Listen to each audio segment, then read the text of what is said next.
Good morning to all of you. Welcome to Legal Matters by Sai Babu Sunkara. ఈ video interpretation of statutes విద్యార్థుల కోసం ఉపయోగించబడి చేయబడింది. మిత్రులారా, మీకోసం ఇంటర్నల్ ఎగ్జామ్స్లో క్వశ్చన్ ఇచ్చా. Use of comma as a punctuation for interpretation of the statutes. Punctuation as an internalise definitely it has got so much of value.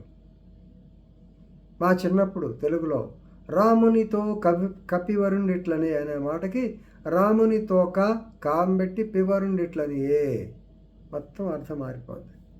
So what is punctuation and what is the use of punctuation, particularly comma. Comma will also have its own place in the interpretation of statutes. అది చెప్పడానికి ఈ video చేస్తున్నా. Question ఇచ్చా కాబట్టి ఒకసారి దాని గురించి explain చేస్తాను.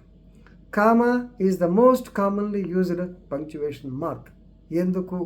For giving a pause. It is understood to provide a pause between the two phrases in sentences. రెండు ఫ్రేజులు ఉంటే కొంచెం అట్లా కామా పెడితే కాస్త ఆగి దీని తర్వాత అది అన్నట్టుగా ఐదర్ ఆర్ అని చెప్తుంటాం కదా, దానికోసం it is used as a pause between two phrases in sentences. For example చూడండి, business means and includes any trade, commerce, manufacture, profession, vocation, adventure, wager అయిపోయింది, wager or any other similar activity whether or not it is for a peculiar benefit or not. This is business.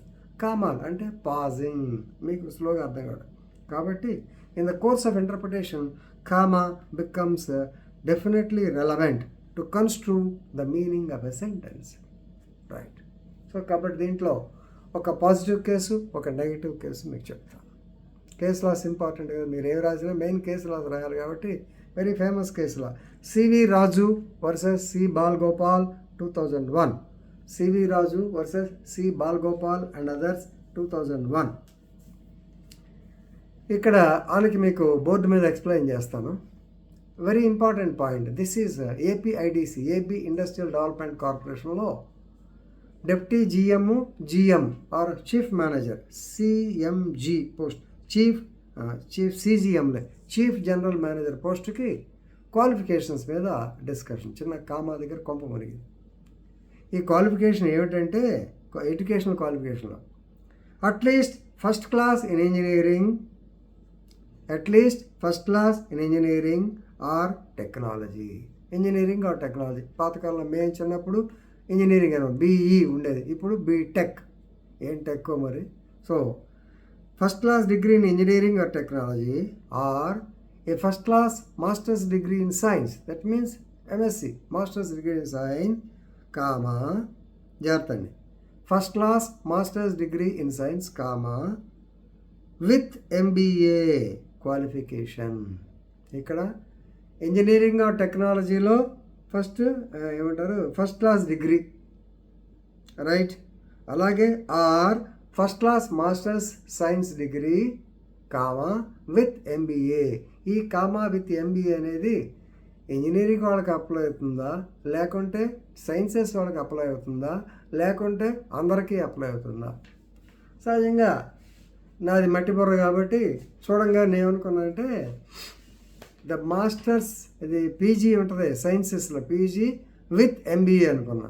కానీ single judge గారు ఈ కేసులో he held that after degree in science and MBA means whether MBA is necessary for both engineering and sciences.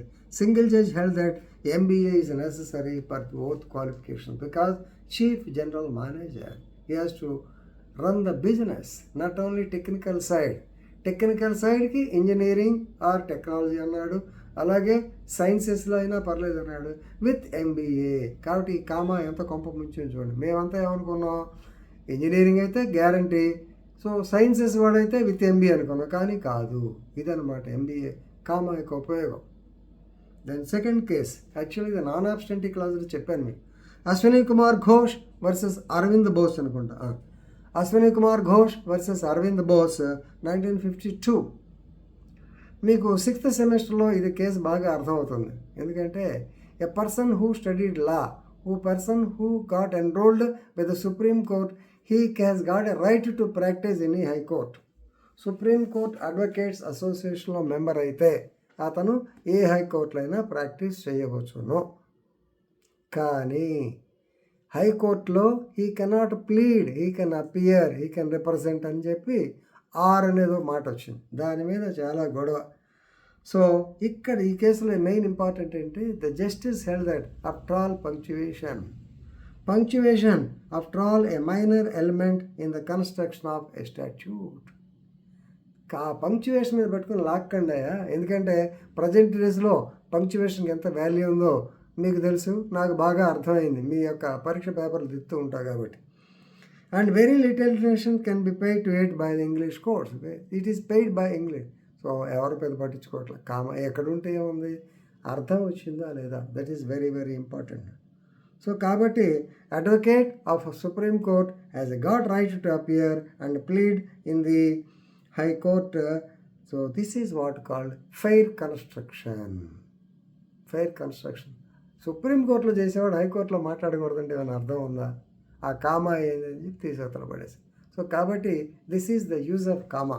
I told you both positive and negative case laws. Please రేపొద్దున ఇంటర్నల్స్లో దీని గురించి రాసేవాళ్ళు ఈ 2 కేసులు తప్పకుండా మెన్షన్ చేస్తారని ఆశిస్తూ ఇంతటితో ముగిస్తున్నాను. ధన్యవాదములు.